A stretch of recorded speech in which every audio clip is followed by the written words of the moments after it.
ચાલો આજે કમ્પ્યુટરના મગજની અંદર ડોક્યું કરીએ અને સમજીએ કે એની મૂળ ભાષા શું છે, એટલે કે પ્રોસેસર ઇન્સ્ટ્રક્શન્સ.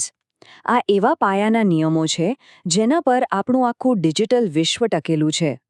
તો તૈયાર થઈ જાઓ, આપણે ઊંડાણમાં ઉતરવા જઈ રહ્યા છીએ. તો ક્યારે વિચાર આવ્યો છે કે કમ્પ્યુટર ખરેખર વિચારે છે કેવી રીતે? મતલબ એકદમ પાયાના લેવલ પર. કોઈ જાદુ નથી, બધું જ બહુ જ સરળ તાર્કિક નિર્ણયોની એક લાંબી હારમાળા પર આધારિત છે.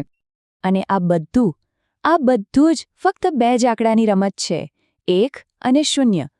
કોઈ પણ મોટું સોફ્ટવેર હોય, કોઈ એપ હોય કે પછી કોઈ ગેમ, એ બધું જ છેવટે તો આ 1 અને 0ને ગોઠવવા માટેના કેટલાક સાધનો પર જ ચાલે છે.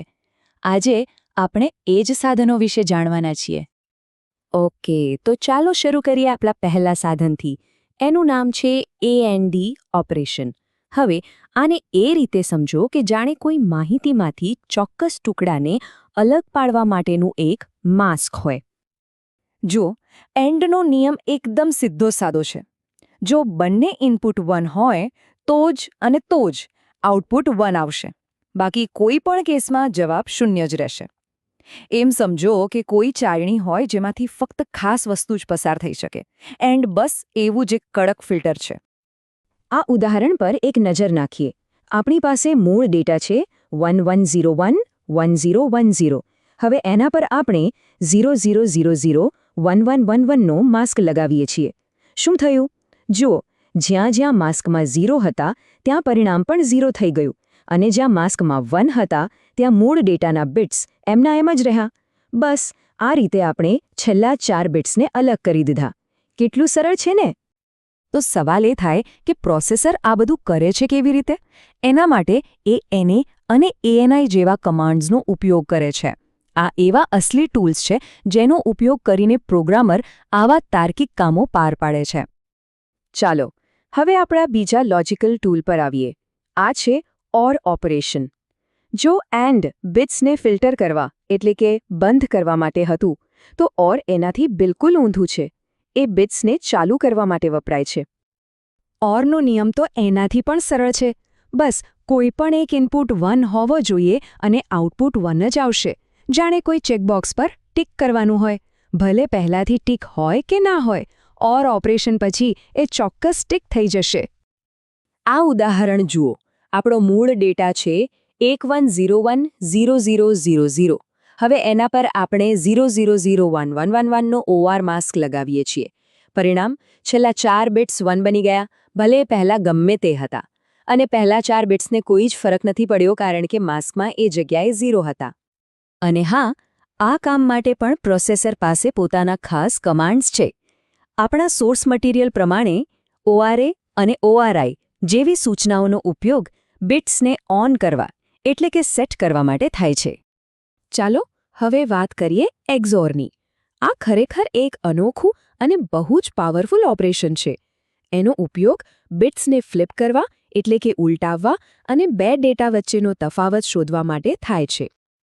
XOR એટલે એક્સક્લુઝિવ OR, અને એનો નિયમ બહુ મજેદાર છે. જો બંને ઇનપુટ્સ સરખા હોય એટલે કે 00 હોય કે 11 હોય તો આઉટપુટ 0 આવશે. અને જો બંને અલગ અલગ હોય એટલે કે 01 કે 10 હોય તો આઉટપુટ 1 આવશે. આ ગુણધર્મને કારણે જ એ એક પરફેક્ટ ટોગલ સ્વિચ બની જાય છે. આ ઉદાહરણ જુઓ. આપણે 11011010 પર 000111 નો XOR માસ્ક લગાવ્યો. અને શું થયું? ધ્યાનથી જુઓ. છેલ્લા 4 બિટ્સ જે 1010 હતા તે હવે 0101 બની ગયા છે. આખી વેલ્યુ ઊંધી થઈ ગઈ. આ જ તો છે XORની તાકાત. એ બિટ્સની હાલતને પલટી નાખે છે. અને અહીં એક મજેદાર પ્રો ટિપ છે. પ્રોગ્રામર્સ XORનો એક બહુ જ સ્માર્ટ ઉપયોગ કરે છે. કોઈ રજિસ્ટરની વેલ્યુને ફટાફટ શૂન્ય કરવી હોય ને તો એ લોકો એને પોતાની સાથે જ XOR કરી દે છે. કેમ કે કોઈ પણ નંબરને પોતાની સાથે જ XOR કરો તો જવાબ હંમેશા 0 જ આવે. આ સૌથી ઝડપી અને કાર્યક્ષમ રીત છે. AND, OR અને XOR તો થયા મુખ્ય ખેલાડીઓ. પણ એ સિવાય પણ પ્રોસેસરની ટૂલકિટમાં કેટલાક ખાસ કામ માટેના સ્પેશિયલ ટૂલ્સ હોય છે. ચાલો એમાંથી 2 પર એક નજર નાખીએ. CMA કમાન્ડ તો એકદમ સીધો સાધો છે. એનું કામ છે એક્યુમ્યુલેટરમાં રહેલા બધા જ બિટ્સને એકસાથે ઉલટાવી દેવાનું.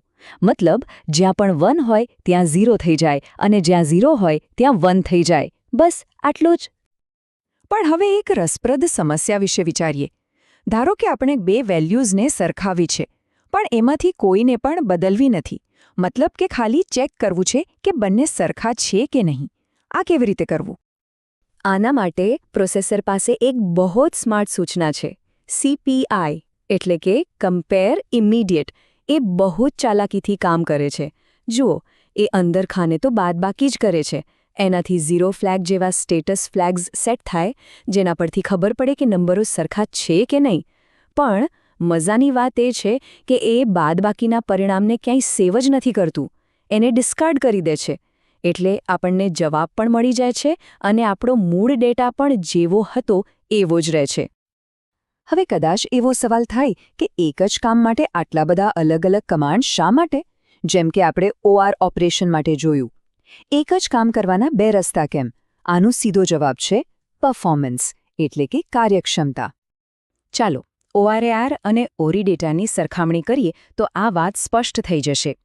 ORAR જુઓ, એ બહુ ઝડપી છે અને જગ્યા પણ ઓછી લે છે. ખાલી 1 બાઇટ અને 1 સાયકલ. પણ એની એક શરત છે. ડેટા પહેલાથી જ કોઈ બીજા રજિસ્ટરમાં હોવો જોઈએ. હવે બીજી બાજુ ORI ડેટા જુઓ. એ થોડું ધીમું છે અને જગ્યા પણ વધુ રોકે છે. 2 બાઇટ અને 2 સાયકલ. પણ એનો ફાયદો એ છે કે ડેટાનો સીધો ઉપયોગ કરી શકે છે. એટલે પ્રોગ્રામરે હંમેશા ઝડપ અને મેમરી વચ્ચે સંતુલન જાળવવું પડે છે. તો કહેવાનો મતલબ એ છે કે આ બધા વિકલ્પો ખોટા નથી. હકીકતમાં ઝડપી અને ઓછી મેમરી વાપરતો કોડ લખવા માટે આ બહુ જ જરૂરી છે. મેમરીનો દરેક બાઇટ કિંમતી છે અને પ્રોસેસરની દરેક સાયકલ પણ. આ અલગ અલગ સૂચનાઓ જ પ્રોગ્રામરને યોગ્ય કામ માટે યોગ્ય સાધન પસંદ કરવાની તક આપે છે. અને આ જ સારા સોફ્ટવેરનો પાયો છે. તો આ આખી ચર્ચાનું સાર શું છે? સાર એ જ છે કે આ અત્યંત સરળ લાગતા તાર્કિક નિયમો એન્ડ, ઓર અને XOR જ ખરેખર આપણા આખા આધુનિક ડિજિટલ વિશ્વના બિલ્ડિંગ બ્લોક્સ છે. આપણે જે કંઈ પણ જોઈએ છીએ, વાપરીએ છીએ, કોઈ પણ એપ હોય, ગેમ હોય કે પછી વેબસાઇટ, એ બધું જ આ સરળ તાર્કિક નિયમો પર જ બનેલું છે. આટલા મજબૂત પાયા પર આજે આટલું બધું બન્યું છે. તો સવાલ એ છે કે ભવિષ્યમાં હજુ શું શું બનશે?